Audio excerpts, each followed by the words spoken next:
Dans le souci de provoquer l'industrialisation du continent d'Afrique en général et de la République démocratique du Congo en particulier, Onyobeti, une société congolaise d'électricité, promet la distribution au mois de mars prochain d'un courant électrique contenant la puissance allant jusqu'à 610 MW déjà produits dans les territoires de l'Opatapata. Nous sommes au Kasaï oriental. Mardi 10 février 2026. La société Onyobeti, chapeautée par l'ingénieur Brian Tibanda, a réceptionné à l'aéroport international de Bipemba un lot très important de matériel destiné à la protection, contrôle et à la distribution de cette puissance électrique produite depuis le mois de décembre 2024.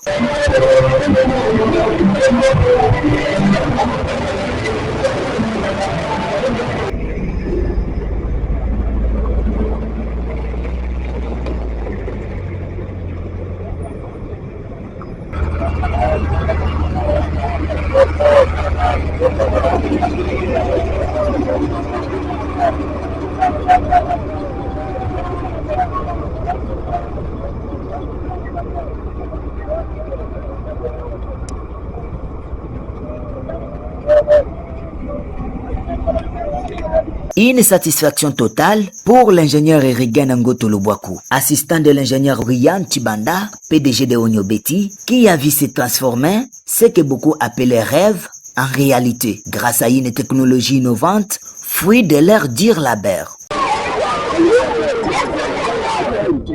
Nous venons aujourd'hui de réceptionner et d'acheminer ici au site tout ce matériel qui sont constitués en réalité en 3 lots.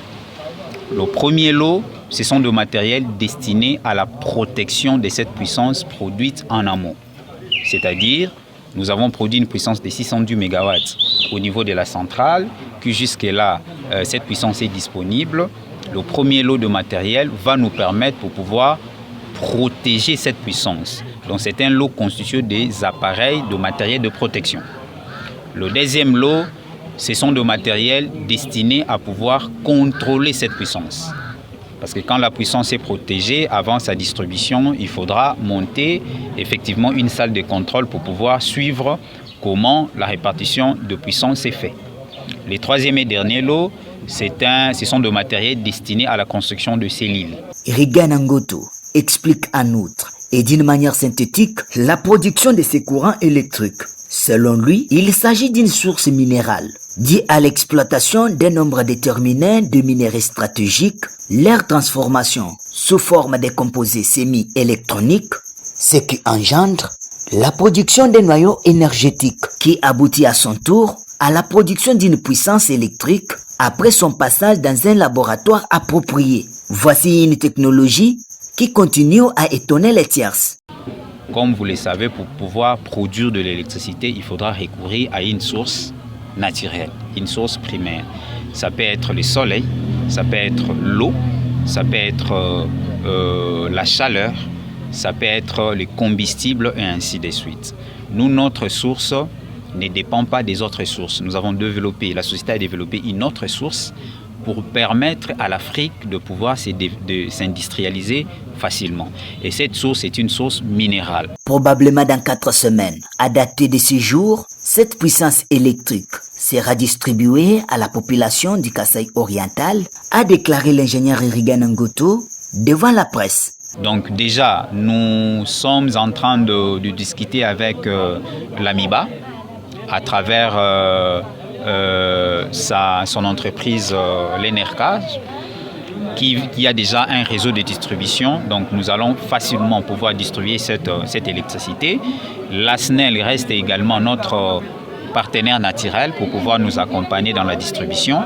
Et la société reste ouverte avec tous les partenaires qui ont les autorisations de pouvoir transporter et distribuer cette électricité. Mais en peu de mots, nous disons que ça ne va plus traîner parce que tout le matériel sont là. En moins de 4 semaines, cette puissance sera opérationnelle pour être déjà transportée et distribuée.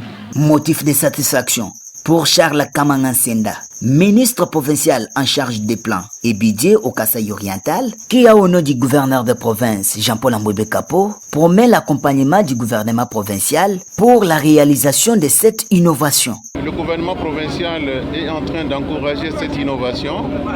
De toutes les façons, c'est une nouvelle technologie qui s'installe chez nous.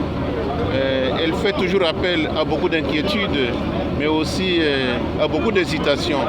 Nous demandons à la population du Kasaï oriental de garder l'espoir, parce que notre souci, c'est de promouvoir les initiatives locales, les accompagner pour qu'ils puissent arriver jusqu'au bout. Signalons que cette centrale électrique autonome alimentera pour le premier temps toutes les 5 provinces de l'espace Grand Kasaï. Depuis Mbujimaï, Clément Prosper Kabange, RTD.